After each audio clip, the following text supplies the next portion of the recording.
El imperialismo fue una política de expansión y dominación territorial, cultural y económica de una nación sobre otras. Los estados poderosos buscan ampliar y mantener su control e influencia sobre pueblos o naciones más débiles. De este modo, la nación más débil pasa a convertirse en colonia de su metrópoli imperial. La expansión imperial originó ciudades, puertos y redes ferroviarias. Estimuló el desarrollo de actividades poco explotadas o inexistentes. Las colonias se convirtieron en productos especializados de productos en el mercado mundial y dependían de su suerte cuyos precios no controlaban. Los habitantes pasaron a ser ciudadanos de segunda clase y sufrieron la discriminación y degradación. Los sometieron a condiciones laborales muy duras.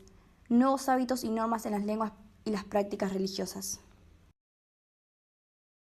Durante el gobierno de Rosas se quiso implementar una política imperialista, lo que no funcionó, provocando la caída de Rosas. En consecuencia, la Argentina atravesó un periodo de enfrentamiento entre Buenos Aires y las demás provincias, que formaron parte de la Confederación. Aunque los porteños se separaron y conformaron su propio estado, las provincias comenzaron a organizar el país a partir de la sanción de la Constitución.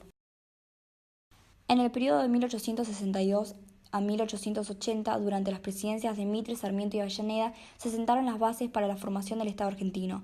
Estos presidentes organizaron las instituciones políticas, jurídicas y militares necesarias para el afianzamiento de un poder central. Para que esto fuera posible, se establecieron alianzas con los sectores dominantes del interior y reprimieron la resistencia de los caudillos del noreste y el litoral. Los gobiernos del periodo de 1880 a 1916 consolidaron la participación de la Argentina en el mercado internacional como proveedor de materia prima y alimentos. Fue por esta razón que durante este periodo la región pampeana atravesó profundas transformaciones. Se modificaron las reformas de producción en áreas rurales, crecieron las ciudades y conformaron nuevos grupos sociales a partir de la llegada de contingentes de inmigrantes dispuestos a aprovechar las promesas de progreso de la República. Como consecuencia, cambiaron las reformas de vida y las costumbres y se desarrolló el consumo. En la llamada conquista del desierto se afianza el mercado de tierras con la expansión de la frontera agrícola desde 1879, cuando el Ejército Nacional expulsó a los indígenas de sus tierras. Allí generaron las condiciones de posibilidad para una fuente económica. En 1912 se sancionó la ley conocida como Ley Nacional de Elecciones o Ley Sáenz Peña, que deja de lado el voto calificado y establece el sufragio como voto universal, secreto y obligatorio, ya que hasta el momento el voto durante las elecciones era cantado. Además, se implementaría el sistema de lista incompleta, con lo que se da representación legislativa a la minoría.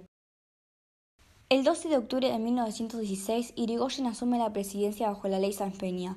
A pesar de su llegada al poder, los conservadores aún controlaban el Congreso y el gobierno de muchas provincias.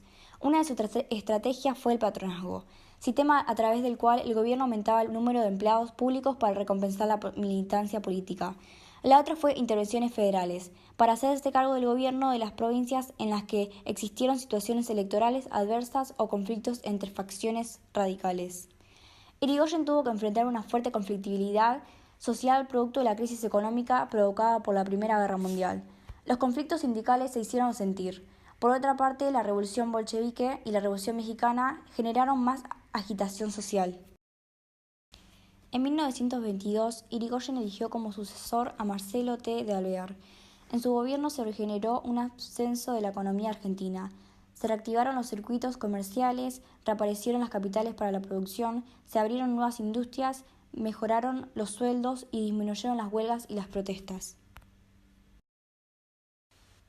En 1928, Irigoyen asume su segundo mandato. Debió ajustar los gastos como consecuencia de la crisis económica mundial. Durante las décadas del siglo XX, el desarrollo económico de América Latina estuvo condicionado por el impacto de la Primera Guerra Mundial y la quiebra de la Bolsa de Nueva York. Los regímenes oligárquicos latinoamericanos que concentraban el poder político en un número reducido de personas fueron cuestionados por los sectores populares. En la Argentina, las presidencias radicales constituyeron la primera experiencia de gobiernos elegidos democráticamente y contaron con el respaldo electoral de los sectores medios urbanos. En 1930, Uriburu y Justo encabezaron un golpe de Estado destituyendo a Irigoyen, generando un periodo de fraude electoral y exclusión política de las mayorías. En 1943, las Fuerzas Armadas derrocaron al presidente Ramón Castillo. Dentro de este grupo se destacó el coronel Juan Domingo Perón, haciéndose cargo de la Secretaría de Trabajo y Previsión. Llevará adelante una política tendiente a mejorar la legislación laboral y social, vacaciones, pagas, jubilaciones, tribunales de trabajo. Durante sus presidencias 1946 a 1952 y 1952 a 1955, Perón impulsó la política que combinaba la industria, el empleo, las comunicaciones, la acción social desarrollada por Eva Perón, ayuda para los más pobres. La Revolución Mexicana se inició el 20 de noviembre de 1910. Este era un levantamiento contra el entonces presidente Porfirio Díaz. Estuvo encabezado por Francisco Madero. El objetivo inicial era luchar contra el orden establecido, pero a medida que transcurrió el tiempo se transformó en una guerra civil. Esta insurrección estaba influenciada por movimientos liberales, anarquistas, socialistas, agrarios y populistas. Esta insurrección estaba influenciada por movimientos liberales, anarquistas, socialistas, agrarios y populistas. Lo que causó el periodo conocido como el Porfiriato tuvo su inicio o su principal causa en la rebelión de Tuxtepec, en 1876, en el cual Porfirio Díaz sube al poder al oponerse a la reelección de Sebastián Lerdo de Tejada y derrocar su gobierno. Un hecho sobresaliente era el que esta rebelión tenía como principal ideal la no reelección. Con esto comienza el gobierno de Díaz. Cuando Porfirio Díaz deja la presidencia de México en 1911, deja en México lo que sería un futuro artículo de la Constitución de 1917. La no reelección de presidentes también, otra de las consecuencias son los adelantos tecnológicos como las vías de ferrocarril y las joyas arquitectónicas de tendencia francesa construidas en la capital.